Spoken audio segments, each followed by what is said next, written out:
오늘 수요일 저녁 하나님의 말씀 마가복음 2장입니다.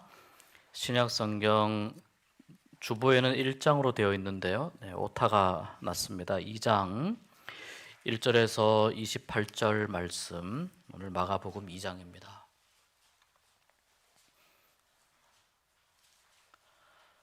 한 절씩 교독하겠습니다. 1절부터 28절까지 교독하겠습니다. 수일 후에 예수께서 다시 가버나움에 들어가시니 집에 계시다는 소문이 들린지라.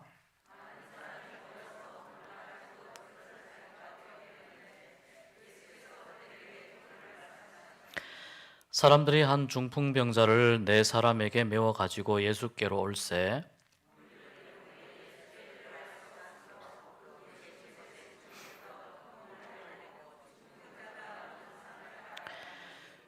예수께서 그들의 믿음을 보시고 중풍병자에게 이르시되 작은 자야 내 죄 사함을 받았느니라 하시니, 이 사람이 어찌 이렇게 말하는가 신성모독이로다. 오직 하나님 한 분 외에는 누가 능히 죄를 사하겠느냐.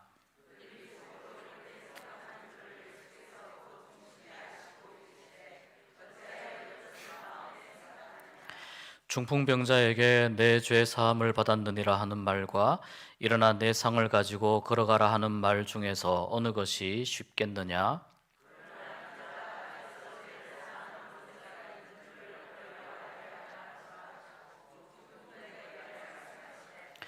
내가 내게 이르노니 일어나 내 상을 가지고 집으로 가라 하시니,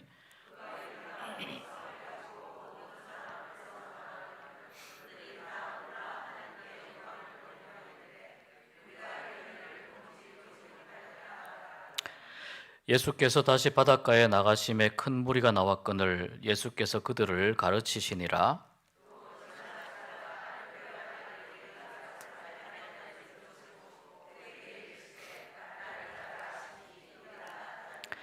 그의 집에 앉아 잡수실 때에 많은 세리와 죄인들이 예수와 그의 제자들과 함께 앉았으니 이는 그러한 사람들이 많이 있어서 예수를 따름이러라.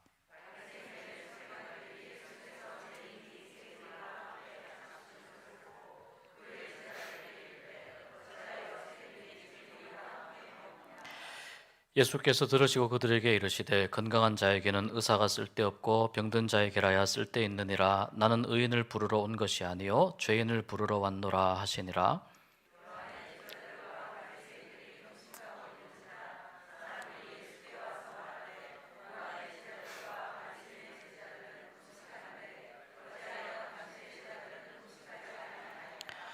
예수께서 그들에게 이르시되 혼인집 손님들이 신랑과 함께 있을 때에 금식할 수 있느냐? 신랑과 함께 있을 동안에는 금식할 수 없느니라.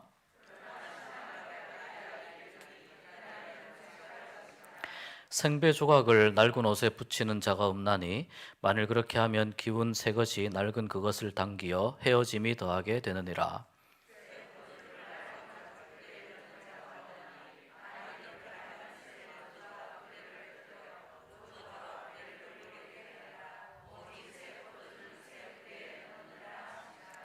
안식일에 예수께서 밀밭 사이로 지나가실새 그의 제자들이 길을 열며 이삭을 자르니,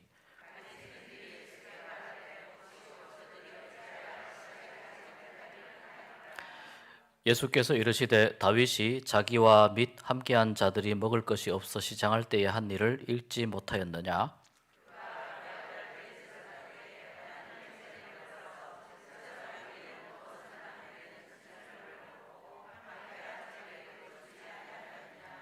27, 28절 같이 읽습니다. 또 이르시되 안식일이 사람을 위하여 있는 것이요 사람이 안식일을 위하여 있는 것이 아니니 이러므로 인자는 안식일에도 주인이니라. 아멘.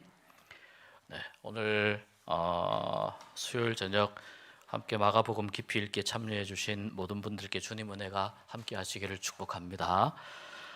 우리 예배 마치고 잠깐 교회 사역 좀 의논차, 주일에 광고 드린 대로 구역장 권찰 또 선교회 임원들 오셨으면은 같이 시간을 잠시 좀 가지도록 하겠습니다.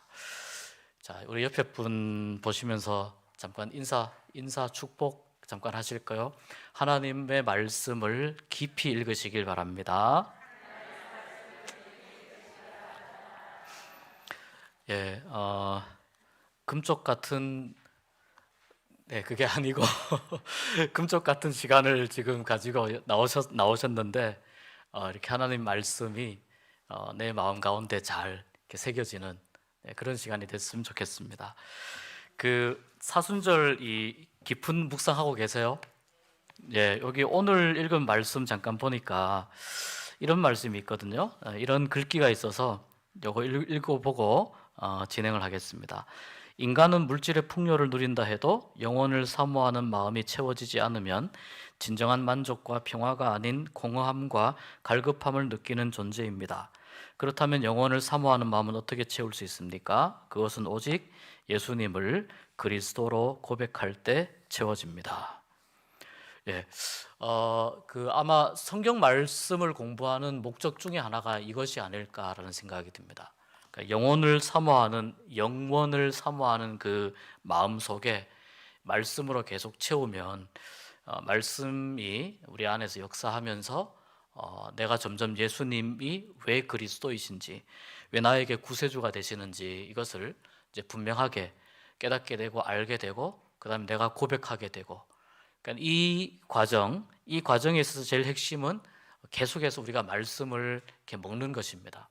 그래서 이 사순절 말씀 깊은 묵상도 계속 하시고, 또 이 마가복음 성경 읽기도, 또 그 외에 개인적으로도 이렇게 성경 읽기 함께 계속 진행해 주시는 과정 가운데 그것을 통해서 예수님이 어떤 분인지 점점 알아가고, 그래서 우리의 믿음이 더 깊어지는 그런 시간이 되었으면 좋겠습니다. 자, 오늘 우리가 마가복음 2장을 읽었거든요. 마가복음 2장을 읽었는데요. 제가 이 오늘 제목을 논쟁에 대처하시는 예수님이라고 잡았습니다.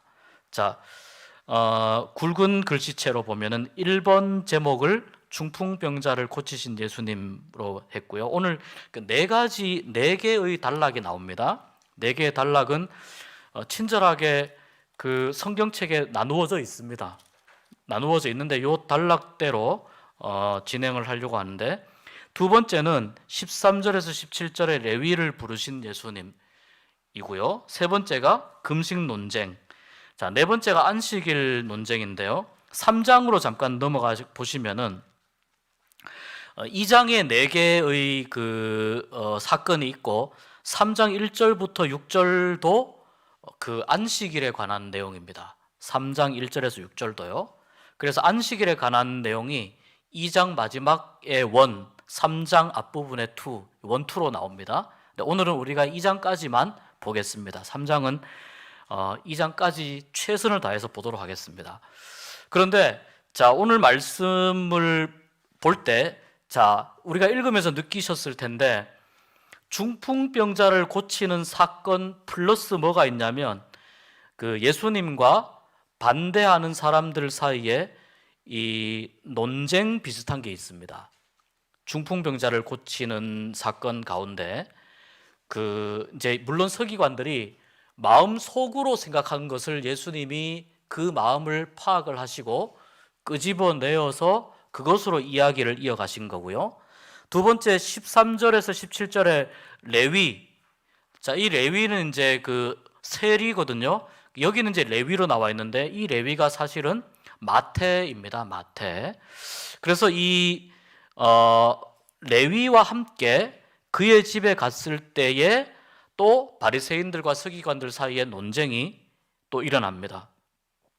그 다음에 18절부터 보면 금식에 관해서 이 제자들락들은 사건과 논쟁이 결합되어 있는 구조이다 라고 2장을 전체적으로 볼 수가 있습니다. 내용을 구체적으로 하나씩 들어가서 살펴보겠습니다. 중풍병자를 고치신 예수님, 그 개요를 잠깐 보시면은 중풍병자 고친 사건은 우리가 잘 알고 있습니다. 지금 이 장소는 어디냐면 가버나움이라는 곳입니다. 처음 예수님이 기적을 베풀었던 곳과 같은 장소입니다. 그리고 오늘 이 중풍병자를 고친 사건은 비교적 상당히 자세하게 기록이 되어 있습니다. 자세하게 기록이 되어 있고, 그리고 아까 말씀드린 대로 기적 이야기, 논쟁, 그리고 기적 이야기로 이렇게 구성이 되어 있습니다. 다른 치유 이야기와 차별되는 게 가운데 이제 논쟁이 있다는 거예요. 예수님께서 그 논쟁 가운데 어떤 주제가 있냐면 병과 죄, 그 다음에 치유와 죄의 용서, 또 치유와 용서에 있어서 믿음의 문제, 이런 것들이 이 내용 안에 이 논쟁 안에 들어가 있습니다. 예수님께서 그 가버나움 어느 집에서 계시는데 중풍병자를 4명의 친구들이 데리고 오죠. 그냥 온 게 아니고 침상째로 들고 왔습니다. 들고 와가지고 그 중풍병자를 예수님 앞에 데리고 갈 수 없으니까 올라가서 지붕을 뜯습니다. 비교적 이제 이스라엘 사람들의 가옥 구조가 지붕에 나무로 얼기설기해 놓고 흙을 발랐기 때문에 지붕을 뜯기에 좀 비교적 용이한 구조입니다. 우리 그 나라처럼 이렇게 콘크리트로 발라놓은 게 아니고 굉장히 집을 좀 뜯기 쉬운 구조로 되어 있습니다. 그래서 올라가서 지붕을 뜯어가지고 예수님 앞으로 내립니다. 그런데 이제 이번에 질문을 보면 중풍병자를 메고 온 네 친구들에게 예수님이 원하신 것이 무엇일까요? 무엇을 원하셨을까요? 5절에 보시면 예수께서 그들의 믿음을 보시고 라고 되어 있죠. 믿음을 보시고. 그러니까 예수님이 이 중풍병자를 메고 온 내 친구들에게 원하신 것은 믿음인데, 여기서 말하는 믿음은 어떤 믿음이냐면 예수님이 이 병자를 고칠 수 있을 것이라는 믿음이에요. 그런 확신이 없이 지붕을 뜯어가지고 침상을 내리는 행위 자체를, 아무리 지붕을 뜯기 쉽다 하더라도 많은 사람들이 있는 데서 이 행동을 하는 것은 쉬운 행동이 아니죠. 그러나 이 행동을 하는 모든 과정들을 지켜본단 말이죠. 예수님도 지켜보고 다른 사람들도 지켜보는데, 그 지켜보면서 예수님은 이것이 믿음에서부터 비롯된 행동이구나 라는 것을 보셨다는 거예요. 그래서 중풍병자와 이 사람들에게 가장 보고 싶어 하신 것이 믿음이다. 그렇게 예수님이 해주실 것이라고 하는 신뢰가 있느냐, 이것을 보고 싶으셨던 것이고, 그리고 나서 예수님이 중풍병자에게 선언을 이렇게 하십니다. 5절 이제 하반절에 보니까 작은 자야 내 죄 사함을 받았느니라. 자, 여기서 이제 갈등의 싹이 나오기 시작합니다. 중풍병자와 이 네 친구들은 병을 고치면 되는 거예요. 병을 고치는 것에 관한 믿음을 또 예수님이 보기를 원하셨어요. 그런데 예수님은 병을 고치는 이야기를 하지 않고 죄사함에 관한 이야기를 하신다는 거죠. 이게 이제 다른 점이에요. 여기서 논쟁이 나옵니다. 그러니까 이 이야기를 딱 듣고 나서 가장 예민하게 반응한 사람들이 율법을 좀 안다고 하는 서기관들입니다. 서기관들이 어떻게 반응을 하냐면, 이거 좀 이상한데? 이렇게 반응을 하는 거예요. 이게 좀 이상한데? 뭐가 이상하냐면, 예수님이 죄사함을 선포한다? 굉장히 이상하게 생각하는 거예요. 죄사함을 선포한다? 왜냐하면 이 죄사함은 하나님만 선포할 수 있기 때문이거든요. 하나님만 선포할 수 있는데, 유대인들의 생각은 어떻게 생각했냐면은 심지어 이 하나님 외에 메시아까지도 이 사제권을 가질 수 없다고 생각을 했다는 거예요. 오직 하나님만 그렇게 하실 수 있다. 하나님만. 네, 이제 배경음악 끄셔도 되겠습니다. 하나님만 그렇게 하셨다는 겁니다. 그래서 죄를 용서받으려면 성전에 가가지고요, 하나님께 속죄 제물을 드리고 또 그것을 보상을 해야 하는데, 이 속죄 제물을 드리고 보상하는 과정 속에 누가 이제 이것을 참여하게 되냐면 대제사장이 이 희생 제물을 드리면서 제사에 참여하게 되잖아요. 그러면서 대제사장이 하나님의 이름으로 사죄의 선언을 하게 되는 거거든요. 그러니까 대제사장이 속죄를 하는 건 아니죠. 하나님의 이름으로 그렇게 하기 때문에 하나님께서만 이 죄 사함을 할 수 있다고 그렇게 믿었는데, 지금 문제는 예수님이 이야기를 해버리신 거예요. 아무하고 의논도 없이 허락도 안 받고 하신 거예요. 그리고 예수님은 하나님께 대제사장처럼 이 사람의 죄를 용서해 주십시오라고 제물을 바치거나 이렇게 하질 않은 거예요. 그냥 하나님께 청하지도 않고 한 거예요. 그러니까 당시에 서기관들하고 이 율법사들이 가지고 있던 그 기존의 그 관례, 율법에 대한 해석, 당시의 율법에 대한 신학이라고 볼 수 있습니다. 이런 것들을 완전히 무시하는 아주 파격적인 이야기를 하신 겁니다. 그래서 이 서기관들은 이 이야기를 들으면서 지금 율법에 나와 있는 이야기를 무시하고 자기가 그렇게 한다라는 그 예수님의 행동을 보면서 예수님에 대해서 이렇게 생각합니다.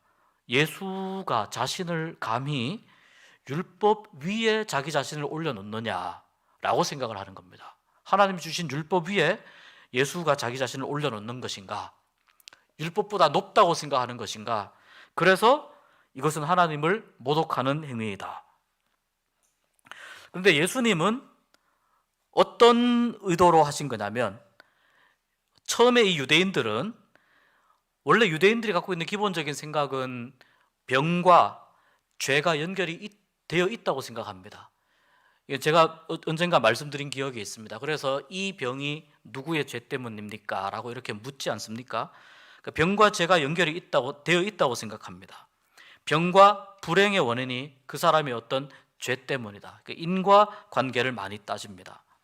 이 본문에서 예수님은 병이 아닌 그 사람의 병이 문제라고 하기보다는 그 사람이 가지고 있는 죄를 그 사람의 진짜 문제로 생각합니다. 자, 이 부분은 유대인들이 따라올 수 있는 부분입니다. 아까 말씀드린 대로 그것을 예수님이 건드리신 것이 문제가 되는 거예요.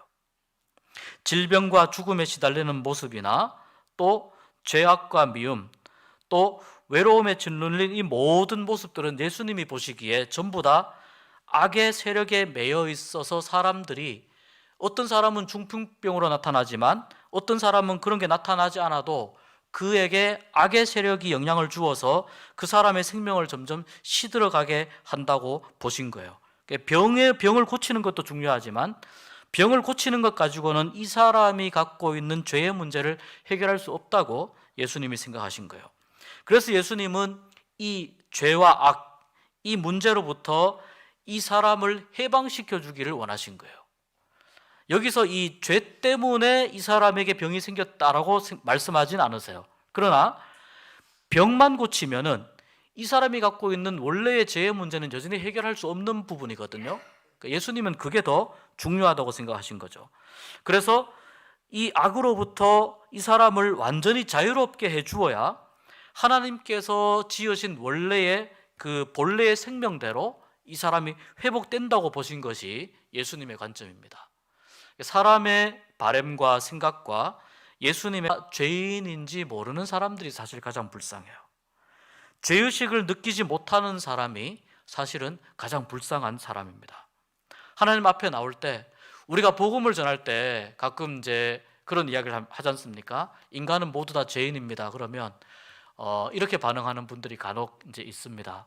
내가 그 형법상으로도 뭐 민법상으로도 교통법규도 내가 잘 지키고 벌금도 낸 적이 없는데 왜 나보고 죄인이라고 하느냐, 이렇게 이야기하는 분들이 간혹 계십니다.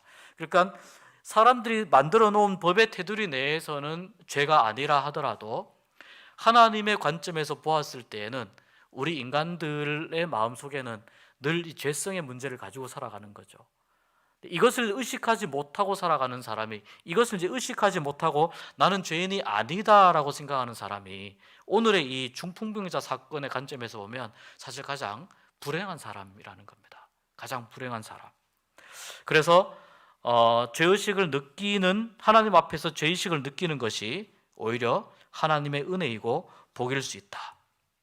그래서 이 사람에게 궁극적인 치유는 바로 죄를 용서해 주는 것이라고 생각하시고 그렇게 말씀하셨고, 그리고 10절에서 또 한 가지 말씀하신 것은 인자가, 예수님 자신이 땅에서 죄를 사하는 권세를 가지고 있다는 것을 많은 사람들에게 알게 하기 위해서 이제 조금씩 예수님 자신의 정체를 조금씩 드러내십니다. 1장에서는 병을 고쳤는데 소문도 내지 말라고 막 그렇게 이야기했지 않습니까? 근데 이제 이 마가복음이 기본적으로 공생애가 짧기 때문에 굉장히 스피디하게 진행이 되는데, 이제 예수님의 그 정체를, 내가 죄를 사하는 권세가 있다는 것을 이 중풍병자 사건을 통해서 이제 내가 이제 알게 하겠다, 알려주려고 하는 그런 의도를 가지고 이렇게 말씀하신 겁니다. 그래서 이 말씀을 하니까 사람들이 이 고민을 하는 겁니다. 과연 죄 사함의 권세가 예수에게 있느냐? 그렇다면 예수는 누구인가? 라고 하는 질문을 이제 할 수밖에 없는 거죠. 과연 예수가 누구인가? 우리가 아까 말씀드린 대로 용서는, 이 죄의 용서는 하나님만이 하시는 일입니다. 하나님만이 하실 수 있는 일이고, 그래서 예수님이 이 그 서기관들에게 묻습니다. 죄 사함을 받았느니라 라고 하는 말과 일어나서 너의 상을 들고 걸어가라, 이 두 이야기 중에 어느 말이 더 어렵겠느냐, 어느 말이 더 쉽겠느냐라고 물으시는 거죠. 둘 다 어렵습니다. 둘 다 어렵죠. 어떻게 이게 쉬운 말이겠습니까? 유대인들이 보기에는 죄 사함을 받았느니라 하는 말이 훨씬 더 어려운 말이죠. 훨씬 더 어렵습니다. 그런데 예수님은 그 죄 사함을 받았느니라 하는 그 말을 의도적으로 하신 거예요.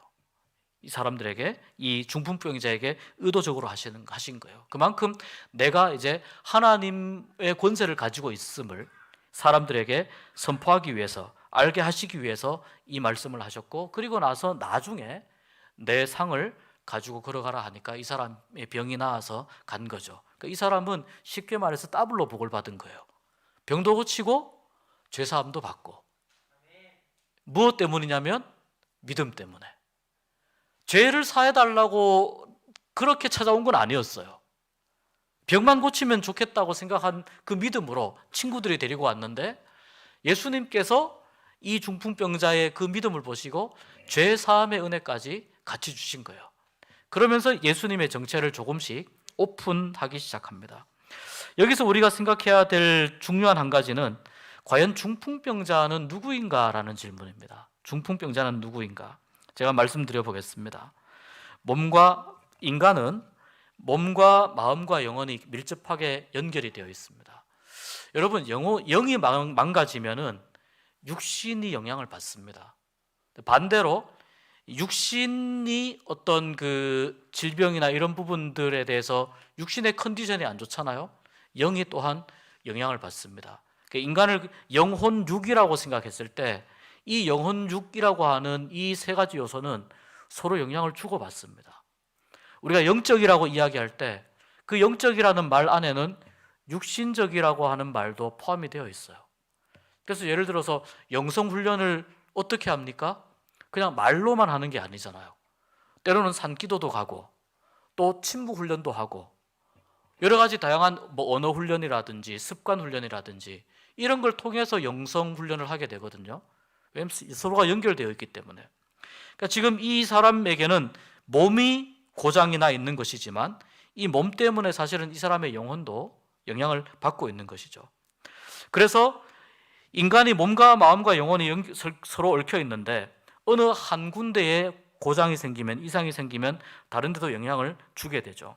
예를 들어서 마음의 질환은 곧 마음만 아픈 것이 아니고 몸의 이상까지도 초래하게 됩니다. 스트레스를 받는다, 강박관념이 있다, 과거의 실패와 상처, 부정적인 기억 이런 것에 사로잡혀 있으면 우리의 마음이 굉장히 굳어지게 되죠. 마음이 자유롭지 못합니다. 그럼 마음이 자유롭지 못하면은 우리의 몸이 반응을 하게 되고 우리의 생활이 반응하게 됩니다. 자연스럽게 마음이 자유롭지 못하면 우리의 삶이 부자연스러워지게 되고 부자유하게 되고 우리의 삶이 사실은 어느 한 군데가 병든 삶을 살아갈 수밖에 없습니다. 그래서 과거의 이 부정적인 기억은 하나님 안에서 반드시 해결이 되어야 됩니다.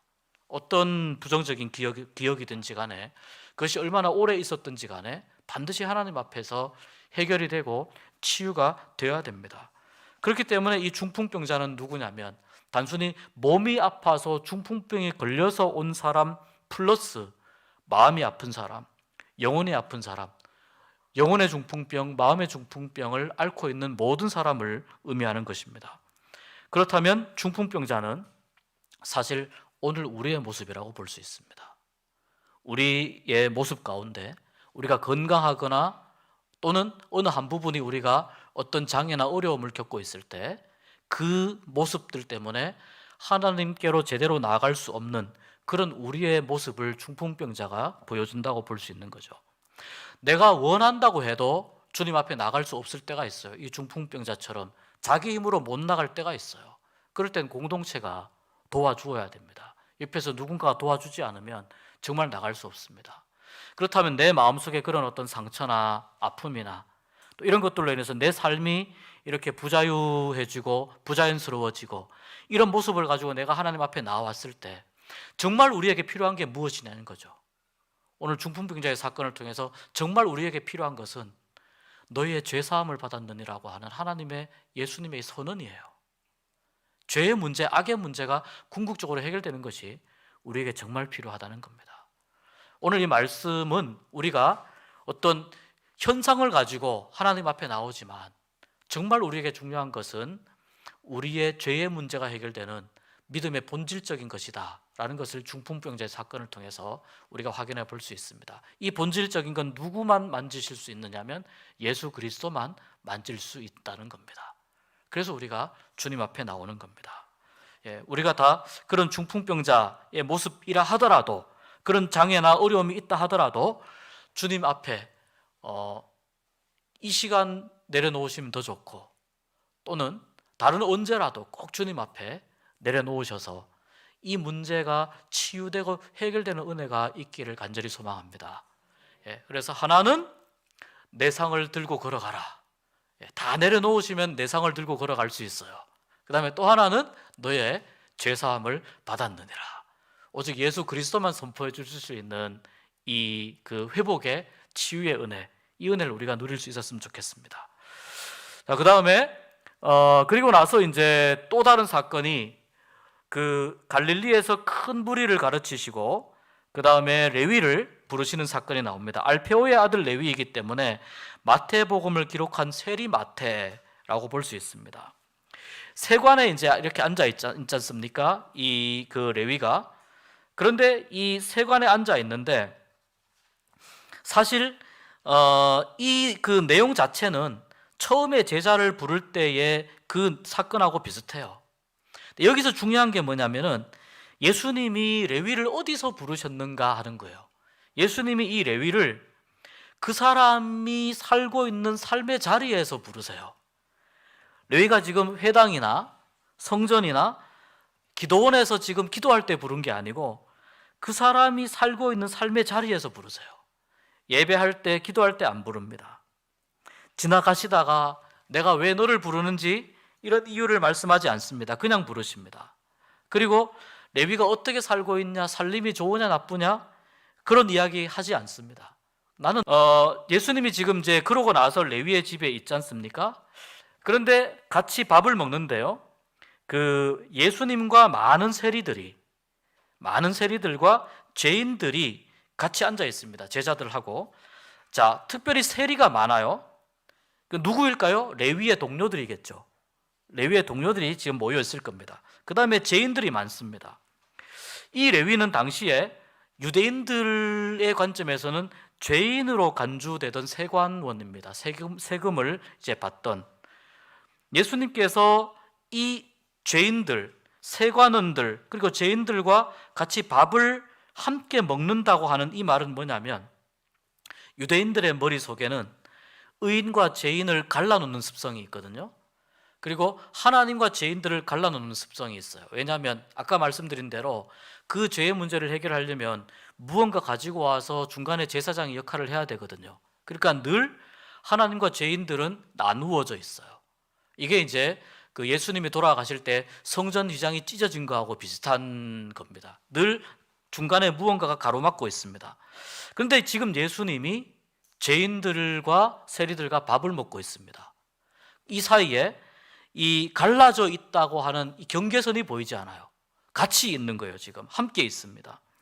세관인들 같은 경우에 또 죄인들이 당시에 유대인들로부터 보통 배척받는 사람들의 그 대표적인 사람들이었습니다. 세관원들은 정치적인 이유에서 배척받습니다. 그 다음에 윤리적으로 배척받습니다.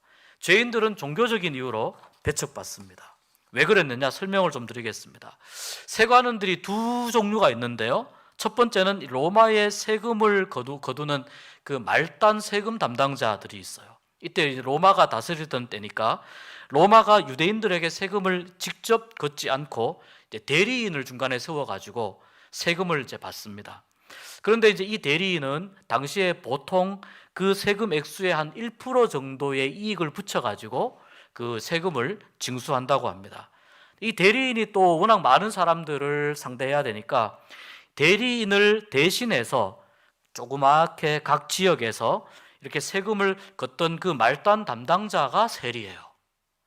그러니까 세리는 이 대리인이 1% 붙인 데다가 그것을 그대로 받아서 갖다 주면은 본인에게 이익이 남지가 않잖아요. 물론 약간의 월급은 받겠지만, 그래서 이 세금을 거두는 과정에서 세리가 쉽게 말해서 거짓말도 하고 협박도 하고 이러면서 자기가 따로 뒷주머니를 만들 그런 그 방법들을 만들어 가지고 부정부패를 저지릅니다.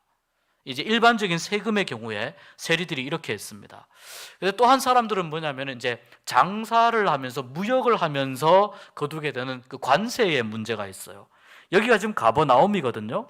이 가버나움도 사실은 국경에 걸쳐 있는 도시이기 때문에 무역이 상당히 활발했다고 합니다.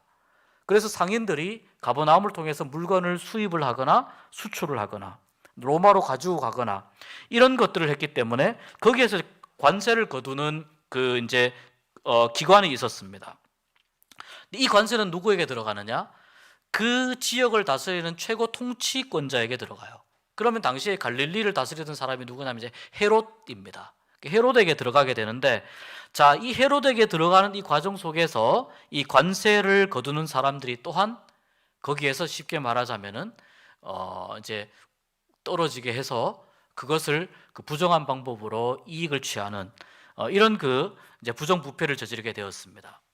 그러니까 개인들이 내야 할 일종의 그 뭐라고 해야 될까요? 주민세 같은 경우도 이렇게 방법이 있었고, 또 이 상인들에게 그 징수하던 이 세금도 이런 식으로 해가지고 세리인들 하면은 벌써 유대인들은 이를 갈게 되는 저런 식으로 로마를 등에 업고 계속해서 동족들에게 거짓말하면서 세금을 계속해서 받아서 그 부정적인 수익을 거두는 사람들로 인식을 딱 하게 된 거예요. 그러니까 굉장히 정치적인 이유죠. 그 다음에 죄인들은 누구냐면 쉽게 말해서 악인들입니다. 이 죄인들은 이제 율법을 어기고 회개하지 않은 사람들이라고 볼 수 있어요. 유대인의 관점에서 죄인들이에요. 예를 들어서 동족들에게 고리로 그 이제 돈을 빌려주고 받는 사채업을 한다든지, 또는 유대인들에게 범죄를 저질렀다든지, 또는 11조를 내지 않은 사람들, 유대인들은 이런 경우에 상당히 그 이제 죄인 취급을 합니다. 로마에서 거두라고 하는 세금은 강제로 돈을 내야 되기 때문에 안 낼 방법이 없습니다. 그런데 종교세인 11조는 뭐 내지 않아도 감옥에 가거나 그러진 않습니다. 이건 유대인들 사이에서의 문제니까 로마가 이건 터치하지 않습니다. 너네는 그 국민세만 잘 내라. 그리고 무역을 하는 사람들은 거기에 대한 관세만 잘 내라. 그리고 이 뭐 11조 이런 건 너희들의 종교적인 문제니까 알아서 해라. 그래서 여기에는 강제적으로 내지는 않아도 됩니다. 그런데 강제로 안 내니까, 내지 않으니까 형편이 안 되면 안 내는 사람들, 그 사람들을 유대인들이 어떻게 보냐면 이제 하나님에 대한 의무를 이행하지 않는다라고 해서 그들을 사두개인들이나 바리새인들이 이제 저 사람들은 하나님께 죄인이다 이렇게 낙인을 찍은 겁니다. 여기서 말하는 죄인들이 그런 죄인들입니다. 그래서 일반적으로 유대인들의 생각 속에는 세리들도 그 굉장히 가까이 하기가 좀 안 내켜지는 사람들, 또 이 죄인들도 가까이 하기가 내키지 않는 사람들. 그런데 예수님이 이런 사람들과 같이 밥을 먹는다는 거예요. 유대인들에게 원칙은 의인은 의인끼리 밥을 먹어야 돼요. 죄를 지은 사람은 어떻게든 그것을 해결을 한 다음에 밥을 먹어야 되는데 계속 하나님 앞에서 범죄하는 사람과 같은 상을 할 수 없다. 그래서 이 바리새인들 그 다음에 율법사들이 의인과 죄인이 서로 섞여서 앉는 것, 섞여서 밥 먹는 것을 하나님이 원하지 않는다고 생각했는데, 이렇게 생각하고 있는 이 하나님에 대해서 지금 예수님이 완전히 뒤집어 버리시는 거거든요. 예수님은 예수님이 보여준 하나님은 어떤 하나님이냐면, 그런 죄인들도 다 품어주시고 받아주시는 매우 자비로우신 하나님으로 지금 보여주는 거예요. 자, 이쯤 되면은 이 레위가 세관에 앉아 있다가 예수님을 따를만 하지 않겠습니까? 와, 그런 하나님이면 내가 한번 예수님을 따라가겠습니다, 이런 결단을 할 만큼의 그 정도가 되는 거죠. 밥을 누구와 먹을 것인가? 이게 단순히 예수님 당시에만 이제 그 문제가 되는 것이 아니고 그 이후에도 문제가 됩니다. 예수님 당시에는 이렇게 문제가 됩니다. 아까 말씀드린 대로 죄인들하고 함께 섞여서 사귀고 밥을 먹으면 율법이라고 하는 이런 틀로 이 유대인들이 만들어 놓은 그 사회의 질서가 있지 않습니까? 이 율법에 대한 해석으로 만들어 놓은 사회의 질서가 완전히 다 엉망으로, 이 질서가 다 깨진다고 유대인들이 본 거죠. 사두개인들이, 율법사들이 본 거죠.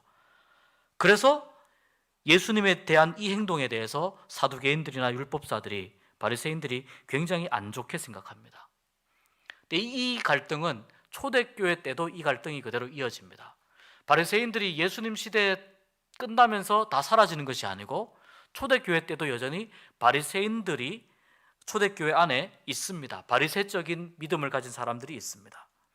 그런데 그들이 이 초대교회 안에서 이런 문제가 발생합니다. 유대인들과 이방인들이 같이 밥을 먹어도 됩니까? 라는 문제가 발생합니다. 하나님이 이방인들도 구원하고 싶어 하시는 것이기 때문에 이 질문이 발생합니다.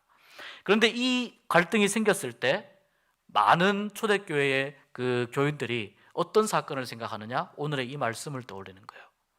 그때 예수님이 살아계실 때 율법이 이렇게 하고 있음에도 불구하고 세리들과 죄인들과 같이 밥을 드셨다. 그러니까 우리 교회도 어떻게 해야 되느냐?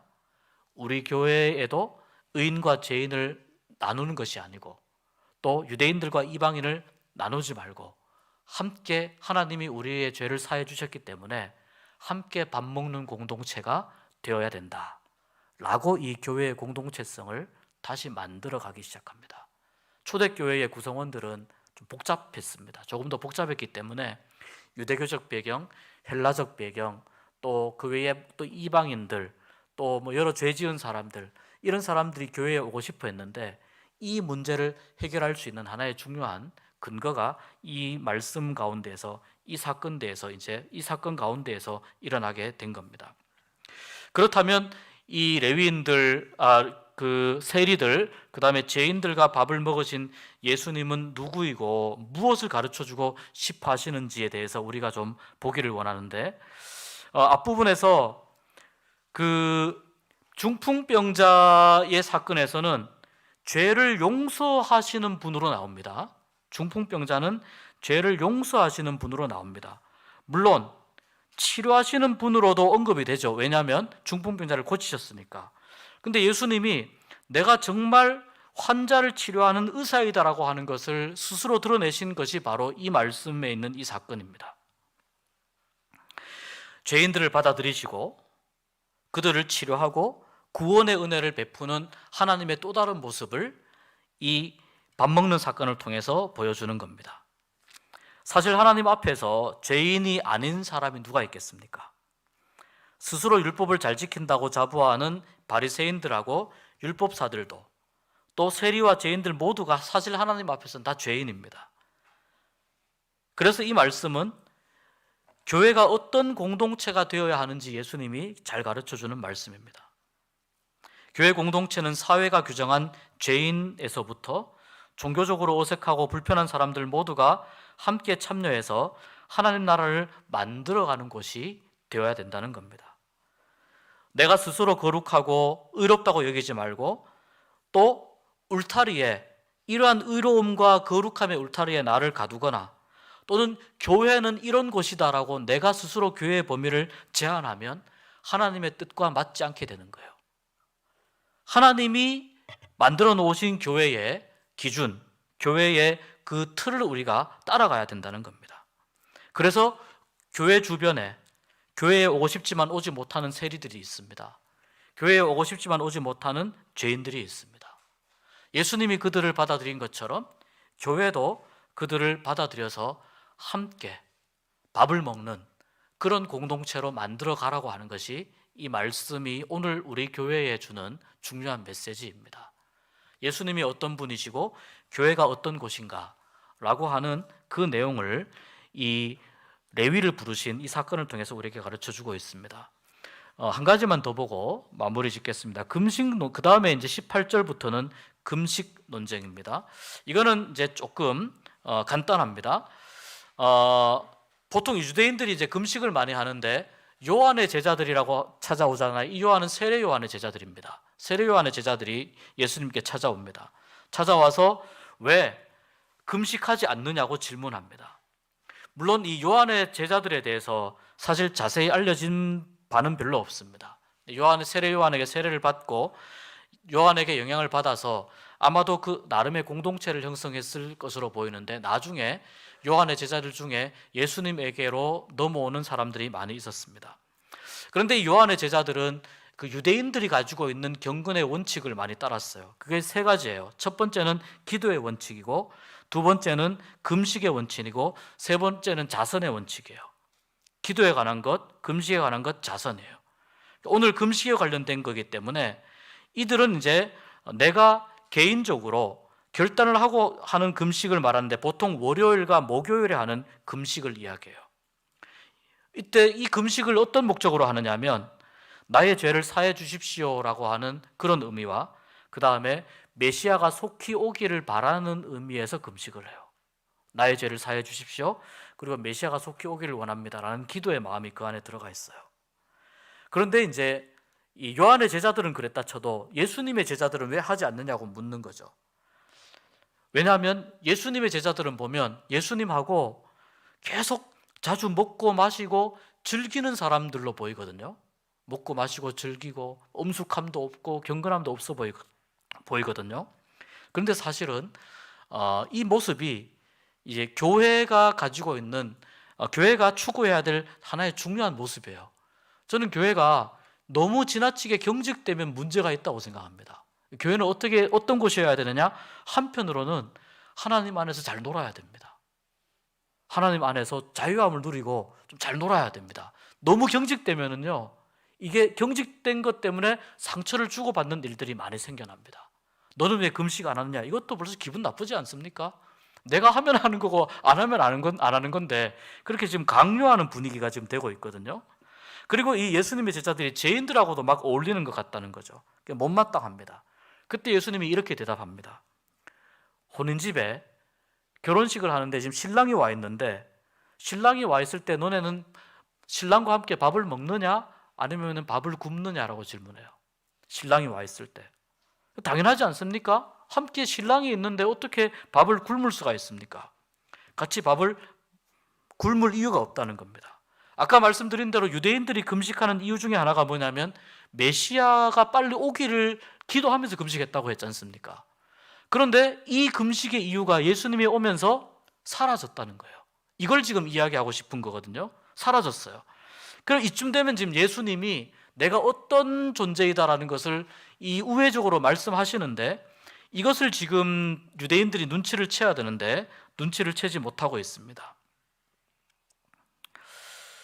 그런데 여기서 이제 예수님이 그 다음에 하시는 이야기가 좀 의미가 있습니다. 신랑과 함께 있을 동안에는 금식할 수 없지만 신랑을 빼앗길 날이 있을 때는 금식을 하라는 겁니다. 예수님이 지금 함께 계시지 않습니까? 지금은 금식할 이유가 없지만 하나님의 나라가 일시적으로 임하였지만 곧 신랑을 빼앗길 때 바로 언제입니까? 예수님이 이제 십자가에 달려서 돌아가시고, 그리고 나서 승천하시고 나서 예수님의 빈자리가 생기지 않습니까? 그래서 초대교회가 예수님이 부활하시고 나서 그 다음에 재림주로 오실 예수님을 기다리는 이 시기에 예수님의 부재를 슬퍼하면서 금식하기 시작했다고 합니다. 예수님과 함께 있을 때의 제자들은 그러지 않았다는 겁니다. 그리고 계속 말씀합니다. 이것이 이제 무엇과 관련되냐면은 예수님이 오셔서 계속 하나님 나라를 가르치시면서 새로운 질서를 계속해서 이야기하시는 것이기 때문에 낡은 질서와 새로운 질서, 예수님이 오셔서 만드시는 새로운 질서, 예수님 그 자체가 새로운 질서이기 때문에 계속 이것이 지금 충돌하거든요. 그래서 이 이야기를 지금 말씀하시는 거예요. 낡은 가죽 부대에 새 포도주를 넣으면은 새 포도주가 발효할 때 그 가스와 그 힘에 의해서 결국은 낡은 가죽 부대가 터지는 경우가 많이 발생한다는 거예요. 이건 유대인들이 다 아는 상식이거든요. 그래서 낡은 것, 기존에 지금 유대인들이 가지고 있는 생각, 신앙, 그 다음에 그 관점, 그리고 새 것은 예수님이 보여주시는 새로운 질서, 하나님 나라, 이 두 개가 지금 충돌하고 있는데 우리는 어떻게 해야 되냐면 예수님께서 보여주시는 새로운 나라, 새로운 복음, 예수님 자체를 우리가 담을 수 있는 새 가죽 부대가 되어야 된다. 옛것을 잊어버리고 옛것을 지워버리고 옛것을 극복하여서 새 가죽 부대가 되어야 우리가 예수님의 복음을 온전히 담을 수 있다라는 내용의 말씀을 여기에서 지금 하고 계십니다. 그 새로움으로 나아가는 가장 기초가 되는 과정이 뭐냐면 회개입니다. 회개 플러스 예수님을 아까 처음 말씀드린 대로 그리스도로 고백하는 우리의 믿음입니다. 우리가 주님 앞에서 새로운 가죽 부대가 되어야 예수님과 예수님의 복음을 담을 수가 있어요. 우리를 올가매고 있는 과거의 여러 가지 상처들, 또 우리의 믿음이 앞으로 나아가는 데 있어서 방해하는 그러한 그 어떤 고정관념들, 이런 것들은 다 옛 것들입니다. 헌 가죽 부대입니다. 우리는 새 가죽 부대를 준비해야 됩니다. 그렇다면 구약 성경과 이 신약 성경을 이야기하면서 구약 성경은 옛 것입니까? 라고 질문할 수 있어요. 유대인들이 구약을 근거로 해서 그런 신앙관을 가지고 있었기 때문에 그렇지 않습니다. 구약의 말씀을 잘 배우면서 구약 성경 속에 숨겨진 새 포도주를 우리가 찾아야 된다는 거예요. 구약 말씀을 통해서 새 포도주를 찾고, 그리고 우리가 가지고 있는 이 예수 그리스도의 참된 복음을 담는 데 있어서 방해가 되는 것들, 고정관념들이나 생각들이 있다면 이것을 잘 우리가 새로운 가죽 부대가 되어서 회개와 예수 그리스도를 믿는 믿음으로 새로운 가죽 부대가 되어서 예수님 말씀과 하나님 나라를 담을 수 있는 그런 신앙의 혁신을 이루어 가야 됩니다. 우리 안에서 계속해서 혁신이 일어나야 된다는 겁니다. 변화가 계속해서 우리 안에서 일어나야 된다는 겁니다. 그래서 여러분, 신앙은 이렇게 정체되어 있는 것이 아니고요, 신앙은 계속해서 움직이는 겁니다. 우리 개신교를 카톨릭에 이렇게 도전했다고 해서 프로테스탄트라고 하지 않습니까? 그리고 또 우리 개혁교회를 이야기할 때 제가 적어드렸지만 리폼드 처치라고 보통 이야기를 하거든요. 근데 리폼드는 이제 개혁된이라는 의미가 있잖아요. 아무래도 이게 이제 분사이고 수동태이기 때문에 개혁된이라는 의미가 있는데, 사실 오늘날 우리 교회는, 그리고 오늘 우리의 신앙은 이 복음의 말씀의 방향성에 따라서 갈 때 우리는 리포밍 처치가 돼야 됩니다. 무슨 말이냐면은 계속해서 개혁하는, 계속해서 갱신해가는 교회가 되어야 됩니다. 나도 모르게 나의 믿음이, 나의 또 신앙이, 내가 가지고 있는 신앙에 대한 이해가 나도 모르게 낡은 가죽 부대가 되어 있을 가능성이 있어요. 그것을 말씀을 공부하면서 깨었으면 좋겠습니다. 깰 수 있으면, 극복할 수 있으면 좋겠습니다. 제가 이 복음에 대해서 말씀드릴 때 복음이 굉장히 위험한 것이라고 말씀드렸거든요. 왜 위험하냐면은 사람을 하나님이 원하시는 방향으로 변화시키는 힘이 있기 때문에 그렇습니다. 내가 아무리 애쓰고 내가 아무리 노력을 해도 내가 복음을 이해하는 것은 한계가 있어요. 내가 말씀을 이해하는 것은 한계가 있어요. 또 내가 하나님이 원하시는 대로 나를 바꾸어가고 변화시켜가는 건 한계가 있어요. 그런데 복음이 내 안에 들어오게 되면, 내가 하나님의 말씀을 내 안에 담게 되면 내 힘이 아니라 말씀의 힘에 의해서 내가 변화되게 되는 거예요. 그럼 나도 모르게 개혁된 이 아닌, 또는 그대로 머물러 있는 이 아닌, 계속해서 변화되어가는, 계속해서 갱신되어가는, 계속해서 하나님이 원하시는 방향으로 만들어져가는 그러한 신앙인의 모습으로 변하게 된다는 겁니다. 이것이 복음이 가지고 있는 굉장히 큰 그 능력이라고 할 수 있습니다. 오늘 여기까지만 우리가 공부를 하려고 하는데, 오늘 말씀을 통해서 이 논쟁이 들어가 있기 때문에 조금 까다로운 그 주제들, 개념들이 좀 많이 나왔습니다. 그런데 중요한 것은 이것입니다. 왜 예수님께서 이 사건 가운데 논쟁을 계속해서 예수님께서 말씀하시고, 왜 의도적으로 유대인들과 바리새인들과 서기관들과 계속해서 의도적으로 지금 부딪혀가고 계시는가를 우리가 좀 잘 이해를 했으면 좋겠습니다. 그리스도인이 된다는 것은, 여러분, 우리는 이미 그리스도인입니다. 그런데 그리스도인이지만 동시에 우리는 완성된 그리스도인이 아닙니다. 그리스도인이 계속해서 되어 간다는 과정 속에는 우리의 변화가 있어야 된다는 거거든요. 무엇과 계속해서 부딪혀 가야 된다는 걸 의미해요. 그것을 말씀을 통해서 우리가 계속 발견해 나갔으면 좋겠어요. 그래서 사실 오늘 이 말씀이 우리에게 주는 내용들은 좀 까다로우면서도 굉장히 도전적인 내용이라고 볼 수 있습니다.